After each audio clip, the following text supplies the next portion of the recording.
বন্ধুরা এই যে কাঁকড়ার গিলিটা আমি আজকে আমলেটের মতন করে আপনাদেরকে দেখাবো কি করে হয়। আপনারা দেখতে থাকুন। এই যে কিছু কাঁচা লঙ্কা পড়বে,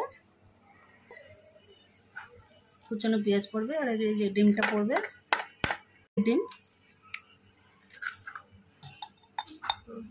লবণ, হলদি, লঙ্কা, চিলি, রসুন নিয়েছি একটু ছেঁচে, এখানে রসুন একটু দিলাম। এবার আমি ফেটে নিলাম। সরষের তেলটা দিয়ে দিলাম। এবার আমি কাঁকড়া গিলুটা অল্প অল্প করে দিয়ে দিলাম, পুরোটা দিয়ে দিই। একটু ঘুরিয়ে দিই, এগুলো অল্প অল্প করে আমলেটের মতন অল্প হবে। বন্ধুরা আমি উল্টিয়ে দিলাম, হয়ে গেছে। এই যে দেখুন আমি খন্তি দিয়ে পিস পিস করে কেটে দিয়েছি। এই দারুণ লাগছে না? আর একবারই আছে দেবো, আবার যেগুলো আছে দিয়ে দিলাম।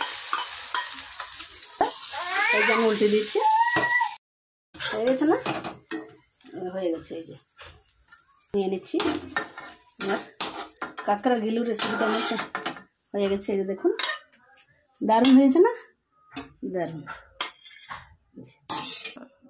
এই দেখুন দারুণ হয়েছে। ও দেখতে দারুণ লাগছে, আর খেতে তো এত টেস্ট। ও বাবা, একটা পিসে এক থাল ভাত খেয়ে নেবে, একটা পিসে, এত সুন্দর হয়েছে।